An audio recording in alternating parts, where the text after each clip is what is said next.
प्यारे बच्चों नमस्कार। मैं ललिता रानी हिंदी कक्षा में आपका स्वागत करती हूँ। प्यारे बच्चों, आज हम महाभारत कथा का प्रथम अध्याय देवव्रत पढ़ने जा रहे हैं। लेकिन इससे पहले हम ये जानेंगे कि महाभारत कथा जो है वो किसकी देन है। महाभारत की कथा महर्षि पराशर के कीर्तिमान पुत्र वेद व्यास की देन है। तो जो ये महाभारत लिखी गई है वो किसके द्वारा लिखी गई है? वेद व्यास जी के द्वारा। व्यास जी ने महाभारत की यह कथा सबसे पहले अपने पुत्र शुकदेव को कंठस्थ कराई थी और बाद में अपने दूसरे शिष्यों को मानव जाति में महाभारत की कथा का प्रसार महर्षि वैशंपायन के द्वारा हुआ। वैशंपायन व्यास जी के प्रमुख शिष्य थे।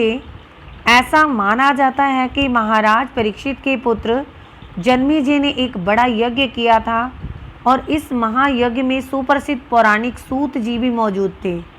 तो सूत जी ने समस्त जो सारे ऋषि थे उनकी एक सभा बुलाई थी। तो उस सभा के जो अध्यक्ष हुए थे वो कौन थे? महर्षि शौनक जी। इज इट क्लियर बेटा? तो सूत जी ने ऋषियों की सभा में महाभारत की कथा प्रारंभ की। ठीक है। तो उन्होंने कहा था कि महाराजा शांतनु के बाद उनके पुत्र चित्रांगद हस्तिनापुर की गद्दी पर बैठे। तो बेटा हम विस्तार से महाभारत की कथा को पढ़ेंगे। तो सबसे पहले इसका जो प्रथम अध्याय है देवव्रत वो आज हम पढ़ने जा रहे हैं। ठीक है, आइए शुरू करते हैं। गंगा एक सुंदर युवती का रूप धारण किए नदी के तट पर खड़ी थी।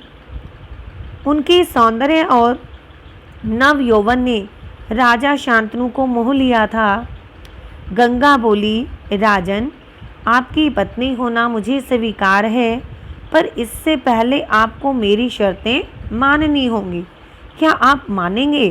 तो जब राजा शांतनु नदी के किनारे पर एक सुंदर युवती को, सुंदर गंगा जो थी वो एक सुंदर युवती का रूप धारण करके खड़ी थी। कहाँ पर? नदी के तट पर। तब उनके सौंदर्य पर जो है वो मोहित हो जाते हैं। कौन? राजा शांतनु।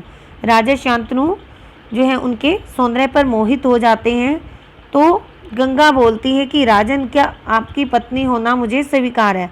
तो जब राजा हैं उनके समक्ष, गंगा के समक्ष उनकी पत्नी होने का प्रस्ताव, उनके मतलब विवाह करने का प्रस्ताव उनके सामने रखते हैं।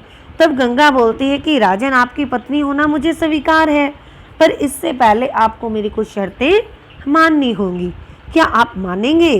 तब राजा कहते हैं, राजा ने कहा, अवश्य, क्यों नहीं, ज़रूर मानूंगा। राजा शांतनु ने गंगा की सारी शर्तें मान ली और वचन दिया कि वह उनका पूर्ण रूप से पालन करेंगे। समय पाकर गंगा से शांतनु के कई तेजस्वी पुत्र हुए, परंतु गंगा ने उनको जीने नहीं दिया। बच्चे के पैदा होते ही वह उसे नदी की बहती हुई धारा में फेंक देती थी और फिर हंसती मुस्कुराती राजा शांतनु के महल में आ जाती थी। आगे है बेटा। अज्ञात सुंदरी के इस व्यवहार से राजा शांतनु चकित रह जाते। उनके आश्चर्य और क्षोभ का पारावार न रहता। शांतनु वचन दे चुके थे, इस कारण वे मन में सोचकर रह जाते थे। क्योंकि वे गंगा को वचन दे चुके थे, इसी कारण वे मन में सोचकर रह जाते थे। वे अपनी बात को मन में ही रख लेते थे। 7 बच्चों को गंगा ने इसी भांति नदी की धारा में बहा दिया। 8वां बच्चा पैदा हुआ। गंगा उसे भी लेकर नदी की तरफ जाने लगी तो शांतनु से रहा न गया। बोले, माँ होकर अपने नादान बच्चों को अकारण ही क्यों मार दिया करती हो? यह घृणित व्यवहार तुम्हें शोभा नहीं देता है। आगे है बेटा।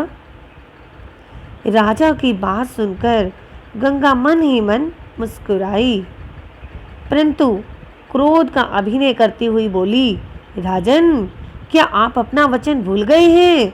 मालूम होता है कि आपको पुत्र से ही मतलब है, मुझसे नहीं। आपको मेरी क्या परवाह है? ठीक है, पर शर्त के अनुसार मैं अब नहीं ठहर सकती।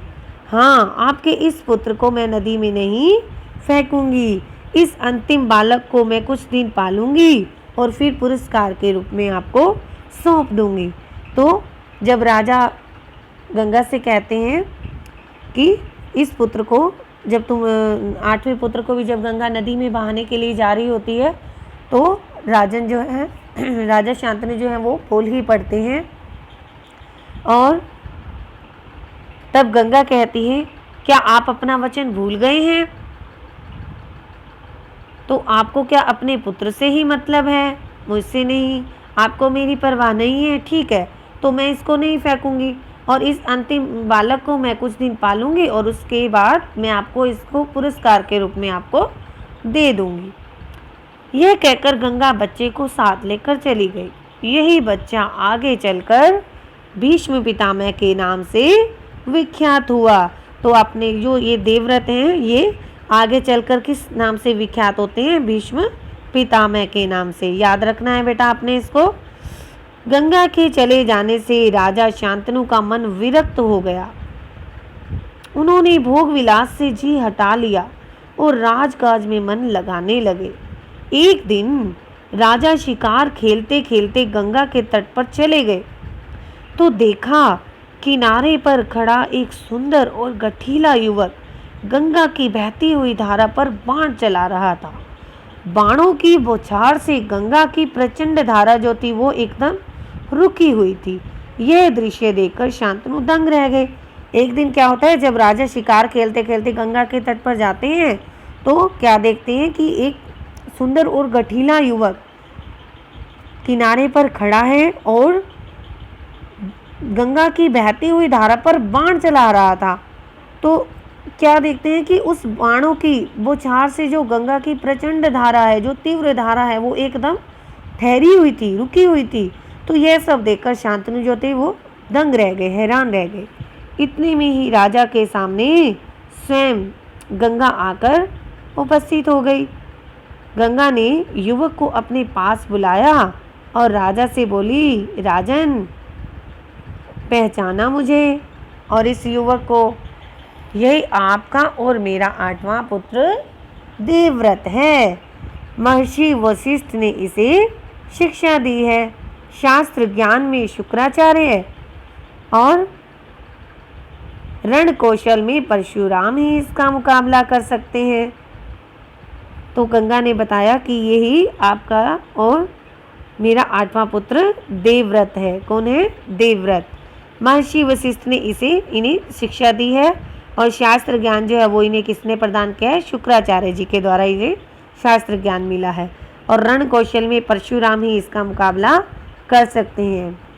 यह जितना कुशल योद्धा है उतना ही चतुर राजनीतिज्ञ भी है। आपका पुत्र मैं आपको सौंप रही हूँ, अब ले जाइए इसे अपने साथ। गंगा ने देवव्रत का माथा चूमा और आशीर्वाद देकर राजा के साथ उसे विदा कर दिया। तो गंगा जो है देवव्रत को राजा शांतनु को सौंप देती है और वहाँ से चली जाती हैं। तो बेटा आपने इस पाठ को ध्यान पूर्वक पढ़ना है और इस पाठ के प्रश्न उत्तर हैं वो भी आपने अच्छे से याद करने हैं। ठीक है, इसी पाठ से बेटा संबंधित कुछ प्रश्न है, मैं आपको समझा देती हूँ। किसके सौंदर्य ने राजा शांतनु को मोह लिया था? तो अभी जैसा कि मैंने आपको पढ़ाया, किसके सौंदर्य ने मोह लिया था? गंगा के सौंदर्य ने। ठीक है, तो ऐसे ही अगला प्रश्न बनता है यहाँ से कि गंगा संतान के पैदा होते क्या करती थी? गंगा संतान के पैदा होते ही उसे नदी की बहती धारा में फेंक देती थी। प्रश्न नंबर 3 है बेटा, गंगा ने नदी की धारा में अपने कितने बच्चों को प्रवाहित कर दिया था? कितने बच्चों को प्रवाहित किया था? 7 बच्चों को। प्रश्न नंबर 4 है बेटा,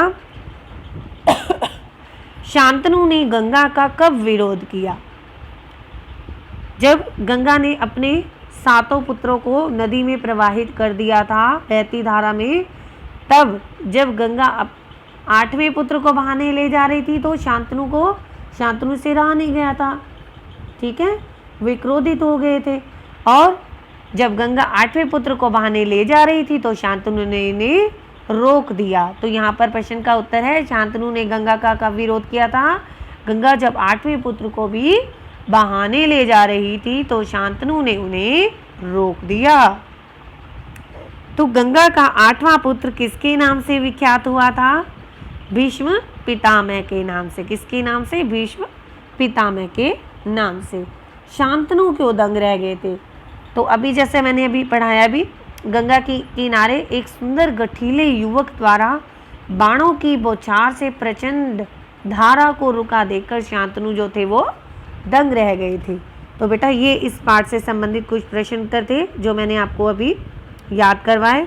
तो बेटा आपने इस पाठ को ध्यान पूर्वक पढ़ना है व इस पाठ से संबंधित जितने भी प्रश्न आप बना सकते हैं अपनी उत्तर पुस्तिका में आप उन्हें लिख लेंगे व उसे याद भी करेंगे। इज इट क्लियर बेटा? Thank you so much.